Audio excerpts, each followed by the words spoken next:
Bismillahirrahmanirrahim. Assalamualaikum warahmatullahi wabarakatuh. Bersama-sama kita memulakan majlis kita dengan Ummul Quran Al-Fatihah. A'udzubillahi minasyaitonirrajim. Bismillahirrahmanirrahim. Alhamdulillahi rabbil alamin. Ar-Rahmanirrahim. Maliki yaumiddin. إياك نعبد وإياك نستعين اهدنا الصراط المستقيم صراط الذين أنعمت عليهم غير المغضوب عليهم ولا الضالين آمين. الحمد لله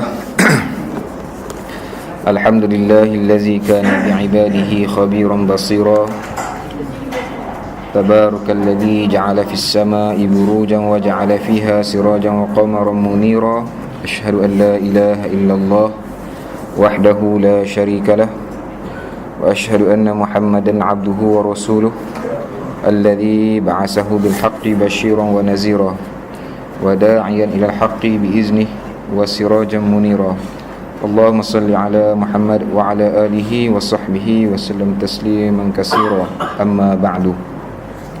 قال الله تعالى أعوذ بالله من الشيطان الرجيم يا أيها الذين آمنوا اتقوا الله حق تقاته ولا تموتن إلا وأنتم مسلمون. Wahai orang-orang yang beriman, bertakwalah kamu kepada Allah dengan sebenar-benar takwa dan janganlah kamu mati melainkan dalam keadaan beragama Islam. Sadaqallahul azim. Yang saya hormati Tuan Pengurusi, Tuan Imam,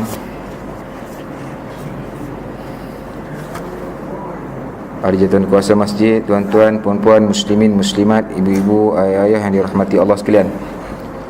Pertamanya, marilah sama-sama kita memanjatkan setinggi-tinggi syukur kehadrat Allah Subhanahu wa taala kerana pada malam ni Allah Subhanahu wa taala memberikan kekuatan kepada kita, kekuatan zahir dan juga kekuatan batin, sehingga mana kita dapat berkumpul di rumah Allah ini. Mudah-mudahan kehadiran kita pada malam ini diberi ganjaran yang sebaik mungkin, yang terbaik oleh Allah Subhanahu wa taala. Tuan-tuan, perempuan, muslimin, muslimat, ibu, ayah yang dirahmati Allah sekalian, saya juga berharap kepada diri saya sendiri dan juga tuan-tuan dan perempuan, semoga apa yang dikongsi pada malam ini, apa yang saya baca pada malam ini, sedikit sebanyak menjadikan diri kita ini benar-benar orang yang berilmu. Walaupun ilmu yang kita dapat pada malam ini tidak banyak, tapi yang sedikit itu, yang tidak banyak itu memberi nilai tambah kepada diri kita dalam konteks menambah ilmu pengetahuan. Jadi ada tanda orang yang berilmu ni, ada tanda orang yang berilmu ni, ada tanda dia. Apa tanda dia? Sebelum mukadimah ni, apa tanda orang yang berilmu? Ada dua. Lebih kurang ada dua. Pertama, dia takut kepada Allah. Yang kedua, dia cinta kepada Allah. Itu tanda orang yang berilmu. Tanda orang yang berilmu. Sebab kita lihat dalam surah Fatir ayat 28, Allah sebut, di tengah-tengah ayat tu Allah sebut apa? A'udzubillahi minasyaitonirrajim. Innama yakhsyallaha min ibadihil ulama. Sesungguhnya yang takut kepada Allah daripada kalangan hamba adalah ulama, yakni orang yang berilmu. Maka ciri ini, ciri orang yang berilmu, tanda dia takut kepada Allah Subhanahu wa taala. Maknanya kalau kita ada belajar sampai ke peringkat universiti, ada master, ada PhD, kan? Dua kali buat master, 2 kali buat PhD. Tetapi kalau tidak takut kepada Allah Subhanahu wa taala, tidak cinta kepada Allah Subhanahu wa taala, dia tidak dikira sebagai orang yang berilmu. Sebab kriteria dia, ciri dia, Allah sebut takut kepada dia, takut kepada Allah. Takut kepada Allah. Kalau kita lihat kepada hari ini, 2-3 hari lepas, berlaku pembunuhan, kan? Bunuh tak jauh kat kita, kat Bertam je. Okay. Itu tanda tidak takut kepada Allah. Kalau kita baca surat khabar, tengok ada kes penderaan, ada kes rasuah, ada kes pecah amanah. Semua ini dilakukan oleh orang yang bijak pandai, orang yang ada ijazah, orang yang ada SPM, orang yang boleh membaca, kan? Sebab apa berlaku? Sebab tidak takut kepada Allah Subhanahu wa taala. Itu punca dia. Tidak takut kepada Allah Subhanahu wa taala. Sebab tu apabila kita menghadiri mana-mana majlis ilmu, biarlah ilmu yang kita dapat itu menyebabkan diri kita ni takut kepada Allah Subhanahu wa taala. Apabila kita takut kepada Allah Subhanahu wa taala, insya-Allah kita akan mendekati. Itu beza kita. Beza cinta, takut kepada Allah dengan takut kepada manusia. Takut kepada manusia kita semakin jauh, tetapi bila kita takut kepada Allah, kita semakin dekat. Kan? Kita takut kat manusia, tak nak tengok muka dia. Tapi kalau kita takut kepada Allah, kita semakin dekat lagi dengan Allah Subhanahu wa taala. Apabila kita ni dekat dengan Allah Subhanahu wa taala, pastilah akan timbul rasa cinta, rasa sayang kepada Allah Subhanahu wa taala. Jadi itulah, mudah-mudahan apa yang kita dapat, walaupun sedikit, kan? Sedikit itu, ilmu yang sedikit itu, biarlah kita rasa takut kepada Allah Subhanahu wa taala. Kalau dalam istilahnya kita sebut takwa lah, kita lebih takwa, kan? Lebih takwa kepada Allah Subhanahu wa taala. Saya yang bercakap dekat sini ni boleh cakap ni, tapi nak sampai kepada betul-betul takut, benar-benar takut kepada Allah Subhanahu wa taala, bukan benda yang mudah. Bukan benda yang mudah. Hari ni orang ramai orang boleh pergi belajar, boleh pergi menuntut, tapi nak sampai kepada takut kepada Allah Subhanahu wa taala tu belum tentu lagi. Kalau kita tanya anak-anak kita yang duk merempit tu, kan saudara-saudara kita yang duk merempit tu, kalau kita suruh dia semayang, tanya bab solat, dia tahu tu. Dia tahu. Tahu. Tapi sama ada dia buat tak buat, yang tu lain. Sekalipun dia buat, adakah dia buat tu dengan keadaan yang benar-benar ingin nak melaksanakan solat, ataupun buat dalam keadaan malas, buat dalam keadaan segan. Tu dia beza. Orang yang takut kepada Allah Subhanahu wa taala, berbeza. Dia menunaikan solat itu, dia rasa takut, rasa Allah kalau buat tak betul ini, kan, macam mana Allah lihat, bagaimana penilaian Allah Subhanahu wa taala. Tapi kalau orang tak takut kepada Allah, mungkin dia buat juga, tapi dia buat mungkin dalam keadaan yang lebih kurang, yang lebih kurang. Jadi mudah-mudahan apabila kita menghadiri mana-mana majlis ilmu, biarlah ilmu itu menyebabkan kita ni rasa takut kepada Allah Subhanahu wa taala. Baik. Pada minggu lepas kita dah sampai kepada tajuk toleransi dan juga memaafkan. Toleransi dan juga memaafkan. Baik, minggu lepas tu dia dah di ujung-ujung. Saya ulang kaji sikitlah, sikit. Saya mula balik muka surat 187. Muslim yang benar, yang mengamalkan ajaran-ajaran agamanya, sentiasa bersikap toleransi dan suka memberi maaf. Toleransi atau tolak ansur ini adalah sifat mulia manusia yang dianjurkan dalam Al-Quran, di mana sesiapa yang memiliki sifat ini dianggap sebagai contoh agung bagi hamba yang soleh dan termasuk dalam kalangan orang-orang yang berbuat baik, yang mendapat cinta dan keredaan daripada Allah Subhanahu wa taala. Allah Subhanahu wa taala berfirman dalam surah Ali Imran ayat 134, A'udzubillahi minasyaitonir rajim. Wal kaziminal ghaiza wal 'afina 'anil nas wallahu yuhibbul muhsinin. dan orang-orang yang menahan amarahnya dan memaafkan kesalahan orang, Allah menyukai orang-orang yang berbuat kebajikan. Orang sedemikian berjaya menahan marah dan tidak mahu mencari pasal. Ni saya dah baca dah minggu lepas ni.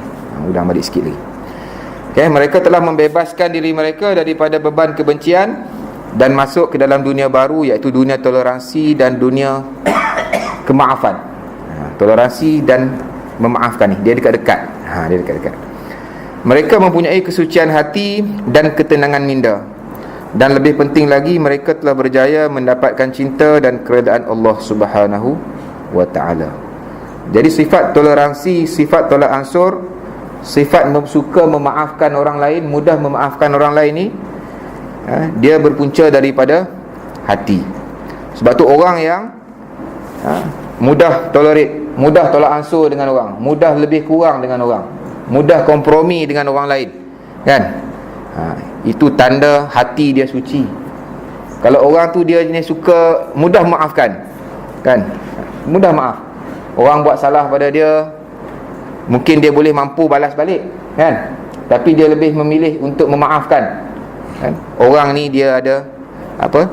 Hati dia tu hati yang suci, hati yang suci. Bila hati suci, dia akan memberi kesan kepada minda kita. Hati suci, hati tenang, akal kita, fikiran kita pun akan ikut tenang. Kalau hati kita susah, hati kita ni rasa banyak perasaan yang negatif, dendam dan sebagainya, susah nak memaafkan orang lain, bukan saja kesan daripada hati, dia sampai kepada minda kita, sampai kepada akal kita, fikiran kita. Tak habis, tak putus-putus. Selagi mana ada dalam hati kita ni perasaan dendam, kan, ego, sombong dan sebagainya. Toleransi dan memaafkan adalah sifat paling mulia yang tiada siapa dapat mencapainya kecuali orang-orang yang hatinya telah menerima hidayah petunjuk Islam dan mengamalkan ajaran-ajarannya. Mereka lebih suka memilih keampunan, pahala dan penghormatan daripada Allah berbanding keegoan mereka untuk membalas dendam. Dia lawan tu, ego, sombong, rasa diri dia saja betul, dia berlawan dengan mudah tolak ansur, mudah memaafkan orang lain.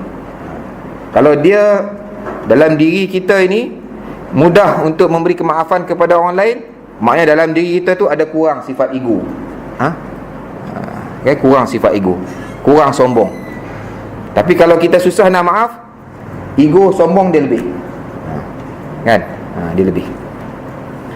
Baik, Al-Quran menggalakkan jiwa manusia untuk mencapai tingkat yang tinggi dan sukar ini.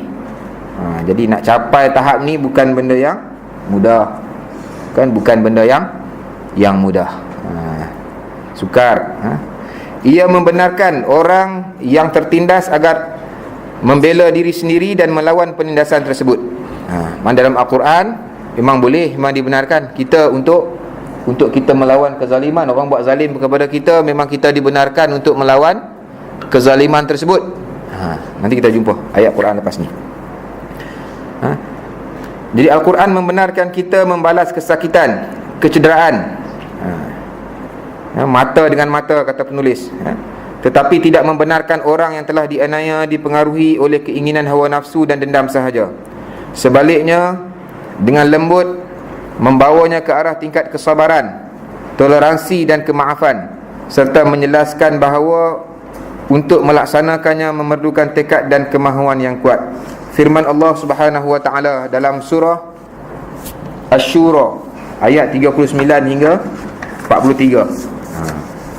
Siapa yang ada kitab tu boleh tengoklah, muka surat 188, 80, 189. Ya. Ayat ini, dalil ini, surah Syura ayat 39, 43 ni menceritakan tentang bagaimana Islam membenarkan kita membalas kezaliman yang berlaku kepada kita. Kemudian di akhir ayat 43 nanti, kan, ayat 43, ayat 42, 43 tu, kalau kita ni memberi kemaafan, itu lebih baik, itu lebih baik. Kita tengok sama-sama. A'udzubillahi minasyaitonir rajim. Walladzina idza asabahumul baghyu hum yantasirun.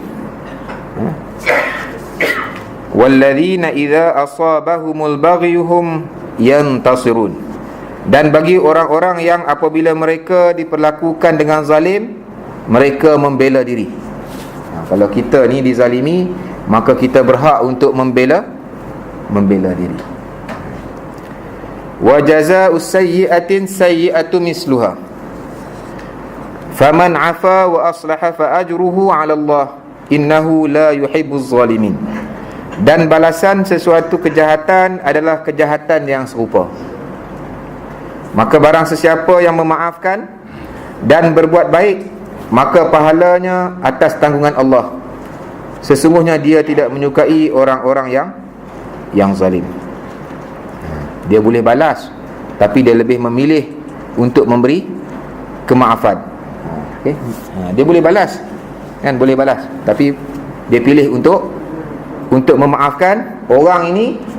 Okay, akan mendapat ganjaran pahala daripada Allah Subhanahu wa ta'ala.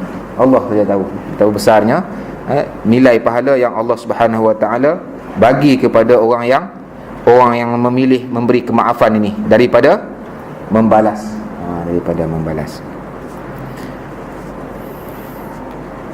Wala man intasara ba'da zulmihi fa ulaika ma 'alaihim min sabil.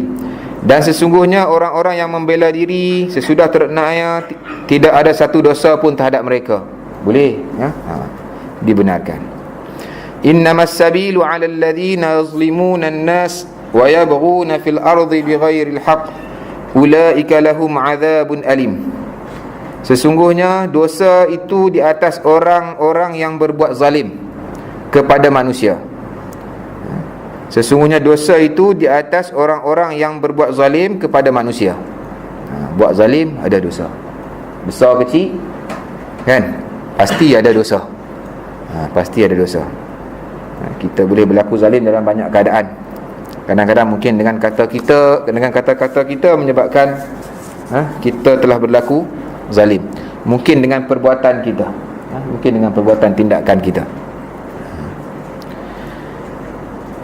Sesungguhnya dosa itu di atas orang-orang yang berbuat zalim kepada manusia dan melampaui batas di muka bumi tanpa hak. Mereka itu mendapat azab yang pedih. Ulaika lahum azabun alim. Walaman sabara wa ghafara inna dhalika lamin azmil umur. Tetapi orang yang bersabar dan memaafkan, sesungguhnya perbuatan yang demikian itu termasuk hal-hal yang diutamakan.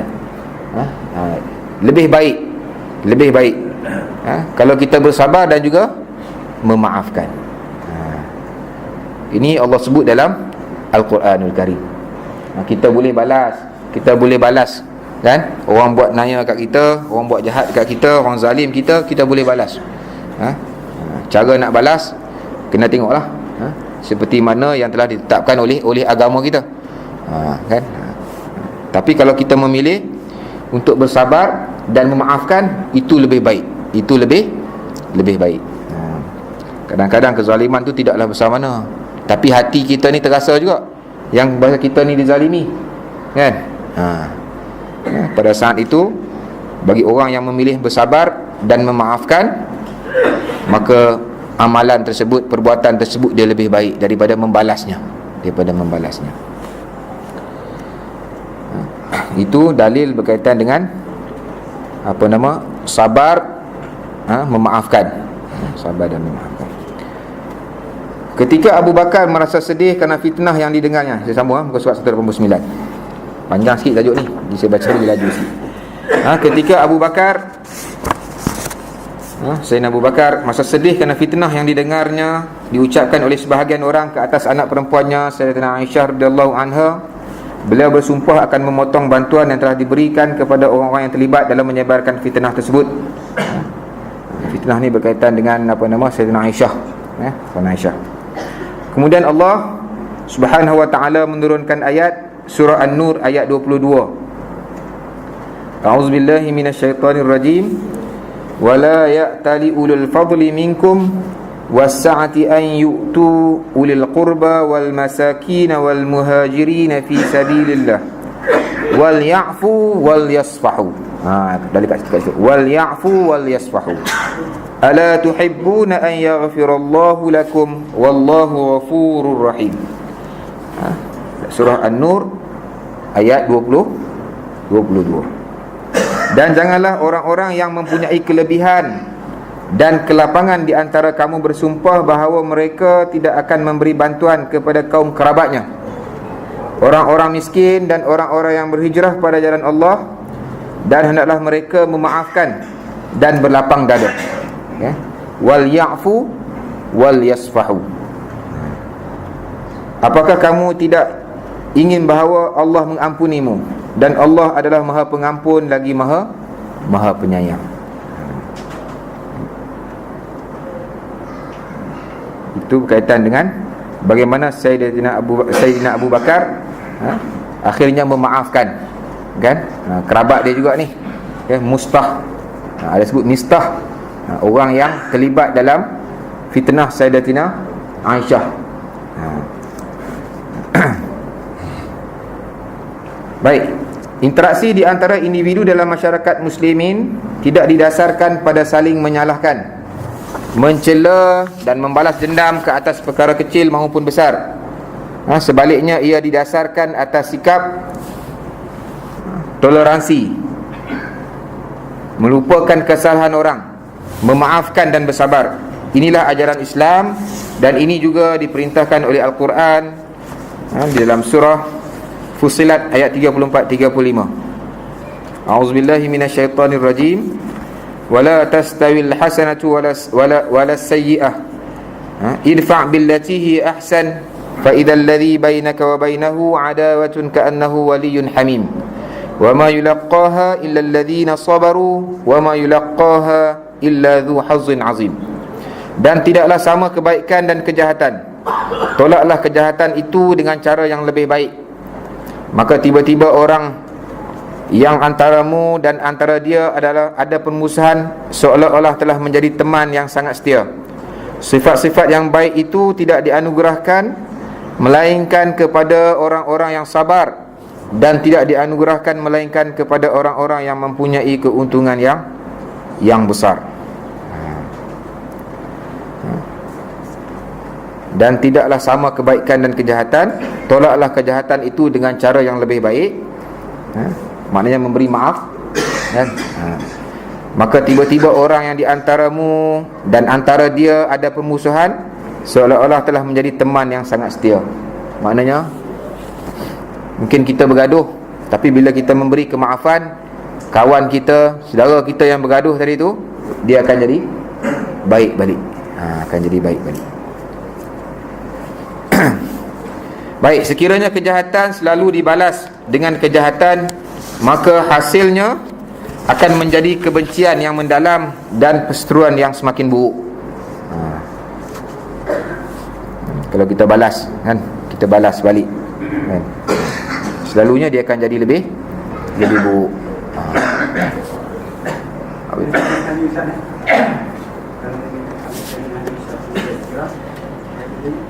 Membalas kejahatan dengan kejahatan panggil hasad. Membalas kebaikan dengan kebaikan fitrah. Membalas kejahatan dengan kebaikan sunnah. Dia macam itulah. Jadi maksud saya huraian tentang tu. Okey, baik, dalam kehidupan kita ni, dalam kehidupan masyarakat kita ni, kita tak boleh lari dari kita buat dua perkara. Satu buat baik, satu buat jahat. Kalau kita buat jahat dengan orang yang buat baik dengan kita, kan, kita, orang buat baik dengan kita, kita buat jahat, kan, kita ni kategori apa?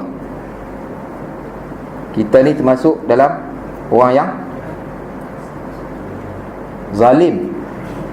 Ulama sebut zalim. Orang buat baik kat kita, orang bagi makan dekat kita, kita bagi racun kat dia, itu kita zalim. Orang tolong kita, kita hina dia, kita kata dia macam-macam kat belakang, kan. Orang bersusah payah untuk bantu kita, kan, untuk bantu anak-anak kita, kan, tapi kita pula kata macam-macam, lebih kurang pada orang tersebut, orang yang buat baik tu. Kita ni orang yang zalim. Kita ni orang yang zalim. Ataupun itu yang kategori pertama. Kategori pertama, buat jahat kepada orang yang buat baik. Kategori kedua, kita buat jahat kepada orang yang buat jahat kepada kita. Dia naya kita, kita pun balas balik naya kat dia. Kita ni kategori orang apa? Pendendam. Jenis dendam. Kalau kita jenis ni, kita ni orang kaki dendam lah, kaki dendam. Kan? Memang orang tu buat tak baik kat kita, kita pun balas balik. Kan? Orang ambil slipper kita, kita ambil slipper dia balik. Dendam lah, dendam. Apa lagi? Bolehlah fikir contoh-contoh yang sesuai. Kan? Itu dendam. Kan? Memang boleh, tapi dia masuk kategori dendam. Ataupun jenis yang ketiga ni, tadi apa tadi? Buat jahat kepada orang yang buat jahat. Buat baik kepada orang yang buat baik kepada kita. Orang buat baik kepada kita, kita pun balaslah dengan perbuatan yang baik. Ini banyak ya berlaku kan. Orang hantar kat kita bihun goreng, kita balas dengan bihun sup. Kan? Tak bulan puasa. Apa lagi? Orang hantar kat kita buah rambutan sekilo, kita balas kat dia balik buah durian sebiji. Itu balas baik. Buat baik, kita balas dengan baik. Ini orang ni, jenis kita ni, kalau kita jenis fitrah dia macam tu. Asal usul kita ni suci itulah sepatutnya. Okay? Kita buat ikut fitrah kita, fitrah kejadian kita. Fitrah kejadian kita, kejadian manusia ni. Fitrah. Memang kita sepatutnya macam tu. Orang buat baik, kita balas baik. Kan? Orang memberi, kita merasa. Orang berbudi, kita berbahasa. Ada dalam TV tu sebut. Kan? Itu jenis yang ketiga. Jenis yang keempat, kita buat baik dengan orang yang buat jahat kita. Kita buat baik dengan orang yang buat jahat kat kita. Faham? Orang tu buat jahat kat kita, tapi kita tak balas dengan kejahatan, kita balas dengan kebaikan. Ini sunnah. Kita telah mengamalkan sunnah. Sebab kalau kita tengok Nabi kan, Nabi SAW kan, berapa banyak ujian kan, macam-macam, kezaliman kan, penganiayaan kafir Quraisy kepada Nabi kan. Nabi tak balas balik kan. Nabi tak balik, tapi Nabi tetap juga buat kebaikan. Sunnah. Jadi itulah dalam kehidupan kita, pusing-pusing balik, tengok kita ni banyak kat mana. Saya tak pasti dah mungkin tak menjawab tau. Boleh tak apa? Main dalam kehidupan kita pusing-pusing itulah. Yang kita bimbang, yang nombor satu yang saya sebut tadi, yang zalim tadi. Yang zalim. Na'udzubillah, mudah-mudahan kita ni yang datang masjid ni tak termasuk ni. Kan? Yang orang yang berlaku zalim ni. Orang buat baik dekat kita, orang puji kita, kita keji orang. Kan? Cikgu-cikgu dekat sekolah penat kan, mengajar anak-anak murid kita di belakang ngata macam-macam kat cikgu. Kan? Zalim. Walaupun kita tak duduk depan cikgu, tak menghadap muka cikgu tu. Kan? Macam-macam ni lah. Buatlah contoh carilah contoh-contoh yang sesuai untuk diri sendiri. Kan? Maknanya kalau ada orang tu buat baik dekat kita, tapi kita balas dengan kejahatan, maka kita ni orang yang zalim. Orang yang zalim. Orang yang zalim. Sebab tu kalau nak balik kepada yang saya sebut pada awal tadi, berkaitan dengan ilmu tadi tu kan, ilmu ni dikita, orang yang berilmu ni di hujung dia mesti berakhlak. Kalau dia belajar saja, ilmu tinggi tapi tidak berakhlak, tak sampai. Dia mesti hujung-hujung mesti berakhlak. Berakhlak ni umum lah, paling besar ni akhlak ni kan. Nabi sendiri diutuskan untuk menyempurnakan akhlak yang mulia kan. Innama bu'istu li utammima makarimal akhlak. Maknanya Nabi itu sendiri dia kata, aku diutuskan ni untuk nak menyempurnakan akhlak yang mulia. Bila Nabi sebut itu, maknanya nak menyempurnakan akhlak yang mulia ni bukan benda kecil. Bukan benda yang kecil.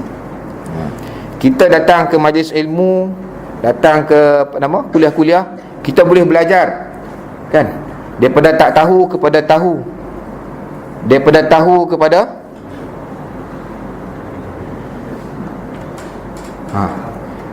mahu. Asalnya tak tahu, tapi bila dah tahu tu mari rasa mahu ke mahu, boleh lah belaka kan. Mahu. Nak tu belum sampai lagi, tak sampai lagi.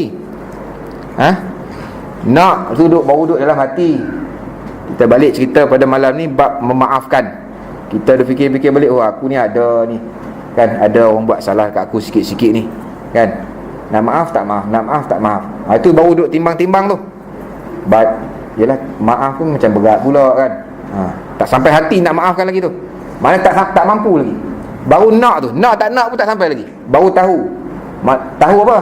Tahu kalau kita maafkan orang tu dia lebih baik daripada kita kita balas, kita berdendam tadi. Dah tahu.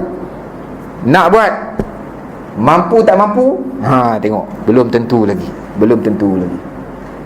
Mampu ni dia ujian dia lebih. Tahu ujian dia tak banyak, kan. Nak dapat tahu ni ujian dia tak susah. Tak susah mana. Nak dapat tahu macam mana? Kita datang ke kelas, kita pergi mana-mana kuliah, kita dengar kaset, dengar apa tentang ilmu, insya-Allah dapat tahu. Tak penat, tak susah. Ujian dia tak banyak. Mahu ni dia berkat hati, nak buat tak buat, kan, hati. Kalau hati kita ni jenis hati yang bersih, hati yang suci, kan, hati yang kurang kotor ni, dia lebih mudah untuk nak buat, untuk nak mampu buat ni. Jadi bila kita mampu buat, alhamdulillah. Mampu saja pun ada ujian lagi. Apa ujiannya? Istiqamah. Mampu kita buat tu malam ni aku, minggu depan. Tu ada istilah kata insaf lah, seminggu. Tengok minggu depan buat balik. Sebab apa? Sebab tak istiqamah. Istiqamah tu satu bab lagi. Tapi saya tengok hampir 2 tahun lebih, kan, duduk sembang-sembang kat depan ni. Sembang-sembang je lah, tak ada apa-apa kan, sembang-sembang kat depan ni. Memang saya puji tuan-tuan perempuan, ibu ayah, istiqamah bab tuntut ilmu, nak cari tahu ni ada, InsyaAllah. Alhamdulillah, majoriti ada. Sebab apa? Bila setiap kali kuliah, masa malam saya lah, kan, saya tengok ada orang yang sama je muka, tak tua tak muda, dia maintain je. Sama. Itu istiqamah tu. Untuk tahu. Tapi buat tak buat, apa yang istiqamah tu wallahu alam. Tepuk dada, tanya iman masing-masing lah, kan. Kita kalau ikut bab akhlak kita ni banyak dah, kan. Banyak. Buat tak buat, wallahu alam. Tepuk dada, tanyalah diri sendiri. Tengoklah diri sendiri. Jangan suluh orang lain.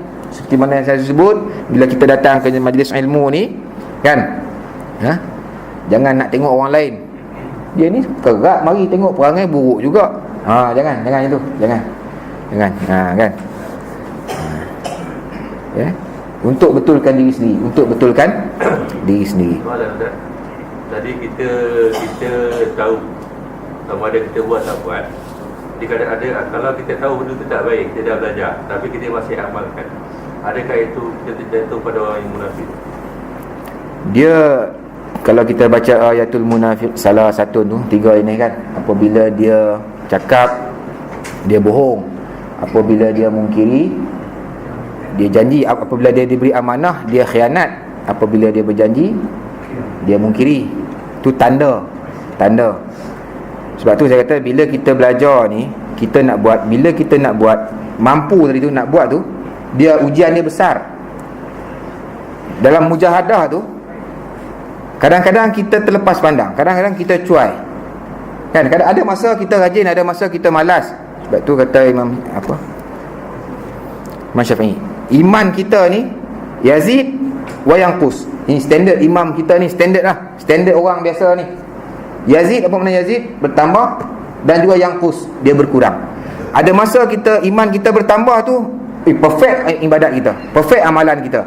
Yang kita nak buat baik tu InsyaAllah cantik je. Tapi di saat iman kita tu mungkin kurang, iman kita boleh berkurang ni banyak lah. Mungkin daripada kiri kanan ni dia boleh muncul. Kita nak buat dah, kan? Kita nak buat dah. Tengok mungkin isteri kita kurang sokong, mungkin anak dia macam-macam. Dalam keadaan itu mungkin kita tak dapat buat dengan baik. Tapi hati kita nak buat. Yang ni bukan munafik, bukan. Bukan. Sebab tu dia kata tanda-tanda, bukan mesti orang tu munafik. Kita berusaha untuk jadi baik. Saya ingat kebanyakan kita ni, termasuk diri saya sendiri, sedang berusaha bertatih-tatih untuk nak jadi baik. Siapa sini yang dia rasa dia dah baik? Angkat tangan. Apa rasa dia baik? Aku okey, aku tak ada masalah apa. Aku kok perfect apa yang ustaz cakap tu. Mari sini boleh relax ya, duduk like ni kan. Baiklah, aku tak ada. Ada kat sini. Kalau ada, suruh mari duduk depan ni, tengok jauh. Kan? Sebab saya sendiri pun bertatih-tatih untuk nak melakukan kebaikan. Nak buat baik ni bukan benda mudah, kan? Dia susah. Susah tu apa? Sebab apa? Ada ujian-ujian, ada halangan-halangannya. Kalau masih ingat, ada 5 dulu saya pernah sebut, ada 5 ujian. Bila kita beriman kepada Allah Subhanahu Wa Taala, bila kita nak jadi baik ni, pasti kita akan dapat 5 ujian. 5 ujian. Siapa ingat? Saya ingat 5 ya. Yang pertama apa? Allahu Akbar. Ada 5. Kita akan mendapat ujian daripada orang kafir, daripada orang munafik, kan? Daripada orang beriman sendiri, kan? Bagi setiga dah tu. Daripada nafsu. Satu lagi, siapa catat saya pun tak ingat. On the spot ni tak ingat. Tapi ada 5. Pasti hadis Nabi sebut, ada 5 ujian yang kita akan hadapi. Yang kita akan hadapi. Jadi dalam keadaan kita menghadapi ujian ni, kadang-kadang kita tak dapat buat. Kita tak dapat buat seperti mana yang kita nak, kan? Tapi tidak ada masalah. Selagi mana kita berada dalam track, dalam laluan, dalam jalan untuk jadi baik, insya-Allah Allah Subhanahu Wa Taala tahu apa dalam hati kita, kan? Apa dalam hati kita. Sebab tu kalau kita tengok definisi orang yang berjaya, bukan orang yang dapat pegang sijil tu. Dia berjaya apabila dia melalui proses tu. Tuan-tuan datang pada malam ni tu, ciri-ciri orang berjaya lah tu, kan? Nak jadi baik dan belum lagi dapat lagi, tapi usaha nak jadi baik tu, kan? Itu dah kira berjaya. Itu dah kira berjaya. Sebab tu kita jangan rasa lemah apabila kita tahu ni, tapi kita buat juga. Kita buat juga. Allah tak heran kita buat salah, tapi Allah lebih heran kalau kita tak minta ampun kepada Allah bila kita buat silap. Sebagai kita manusia biasa ni, termasuklah saya, kan? Tak terlepas daripada buat salah, silap, dosa. Cuma dalam keadaan kita buat salah tu, kita sedar, Allahu Akbar, istighfar, kan? Bertaubat kepada Allah Subhanahu Wa Taala. Itu proses. Dia yang jadi munafik ni apabila dia tahu dia buat salah dan dia tak rasa nak buat baik, dia biar dia buat baik, tak apa, kan? Sebab tu dalam surah apa, lima taqulu nama taf'alun kabura, surah munafik, kan? Apa ayat dia mula dia macam mana?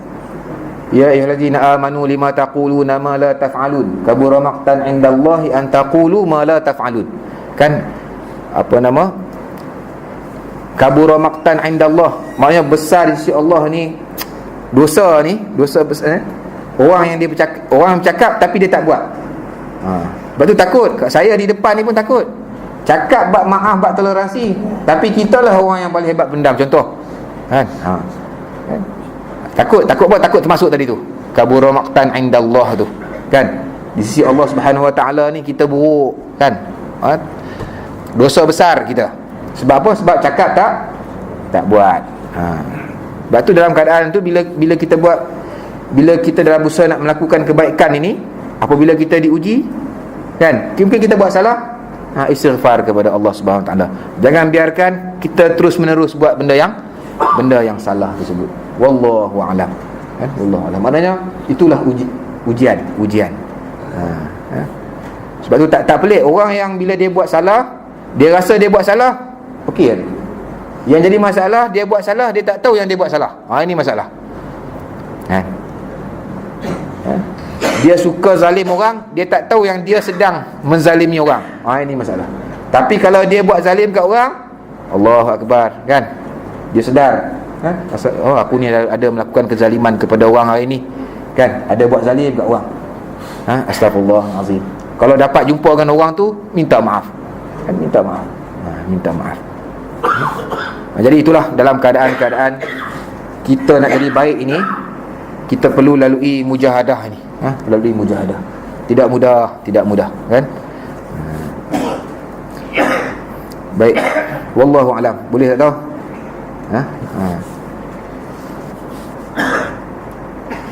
Sebab tu elok kadang-kadang kita syukur, kan? Bila Allah, sebenarnya lintasan hati bila kita rasa aku buat ni masuk ciri orang munafik ke, kan? Terlintas kat situ, kan? Tu dah tanda baik, positif tu. Sebab Allah bagi kita ingat tentang tu, kan? Kalau Allah tak ingatkan kita tetaplah macam itulah. Kita akan buat berterusan dalam keadaan melakukan benda-benda yang tidak baik, benda yang tidak baik.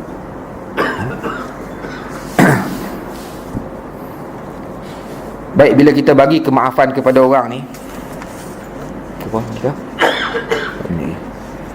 dia yang selepas-lepas semua tu berkaitan dengan contoh-contoh Nabi SAW memberi kemaafan kepada orang, kan?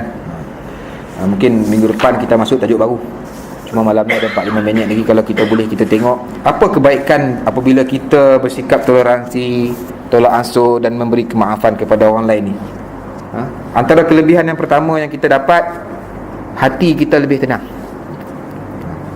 Ingat, kalau kita suka maafkan orang, suka kompromi dengan orang, suka tolak ansur dengan orang, suka tolong orang, pertama hati kita jadi tenang.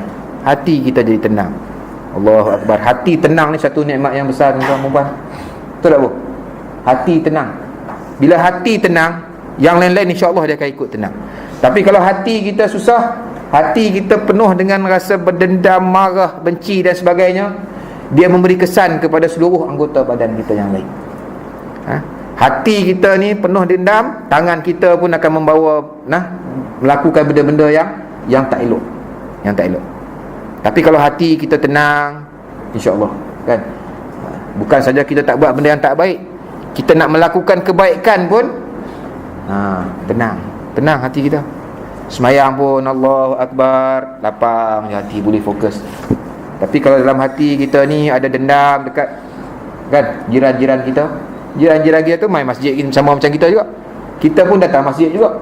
Kita tengok dia, kita rasa tak puas hati, rasa geram, rasa dendam, kan? Lama dah, 20 tahun lepas, 30 tahun, tak habis-habis lagi.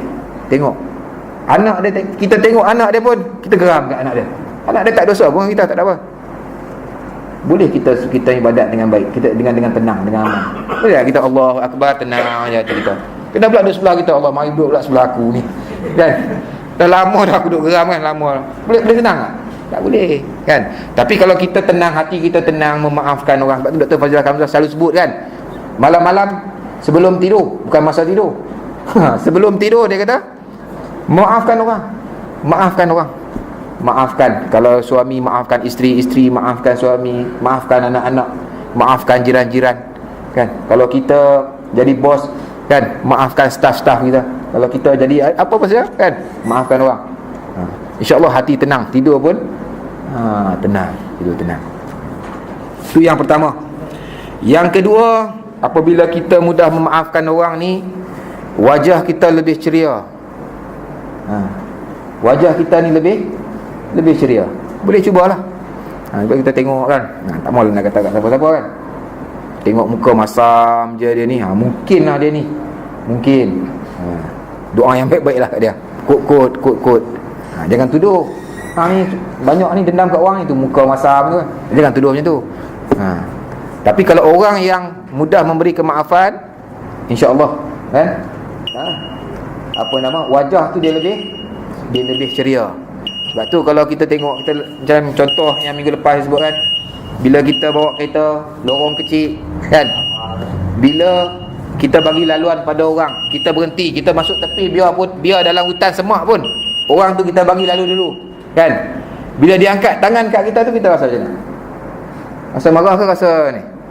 Kalau kita ni fitrah kita kan, pasti kita akan seronok, pasti kita akan senyum balik, pasti kita akan angkat tangan balik, pasti kita akan tangan balik. Mana? Tu nampak tu, bukti jelas apabila kita tolerate, apabila kita maafkan orang, kita bagi laluan, kita kompromi dengan orang, kita tolak ansur dengan orang, wajah kita akan jadi ceria.